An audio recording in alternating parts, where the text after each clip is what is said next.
We have two couples, one from the Old Testament and one from the New Testament.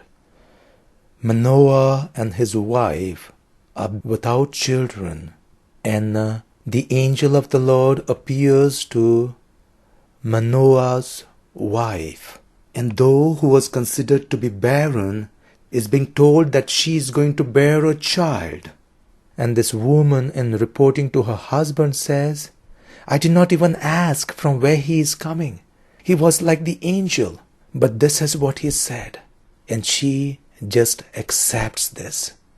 In the New Testament, we have this Elizabeth and Zechariah.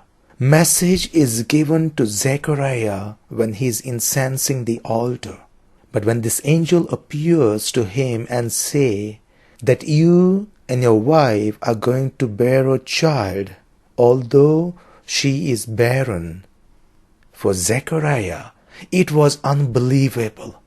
Zechariah doubted. It is said, the angel said to him that your prayers are being heard. Maybe his condition of life was understood by God. All the humiliation that they had to go through was considered by God. And that God had mercy on all this that they were going through. Oh, he must have prayed enough before. But at this time, it doesn't look like he was really praying for a child. Because when this angel said to Zechariah that they are going to bear a child, Zechariah in fact asks this angel, "How can this be? We are quite grown in age, or we are quite old, and on the other side she is barren," which means that Zechariah is not ready. Now, with all these differences between these two couples, one accepted and for the other it was difficult to accept. You see something common. The power of God is at work. The capacity of God cannot be underestimated because these women were barren, and it was difficult to understand this power of God at work in their old age. It is for us to know that we need to trust God.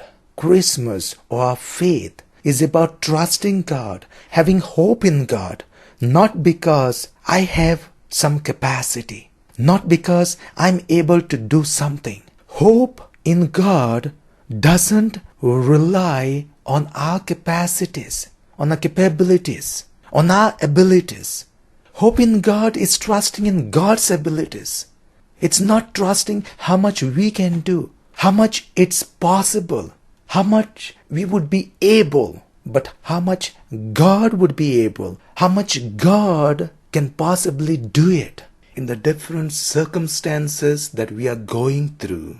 So many of us at times seek this divine intervention of having a child when it is not possible with our own capacity.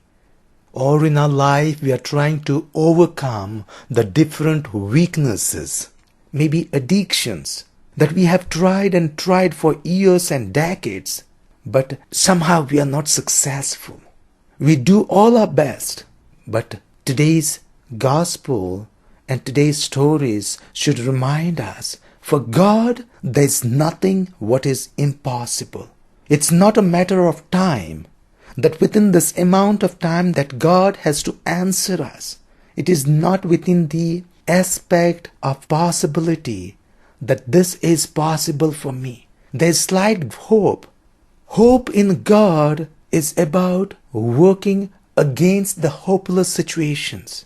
When there is no possibility, when there is not even capacity that we have or ability that we can do something, that's the time that we need to trust God. And that's the time we are hoping even against these hopeless situations. Let us trust the Lord. And in all that we are asking, in all that we are desiring, no matter how much we tried, no matter what's our age, no matter how much we have worked on our weaknesses and all the addictions and the things that are not possible with us, trust in God. He is not like any other human person. He is not with that limited or that finite human body. Trust, and in His own times it will be granted to you.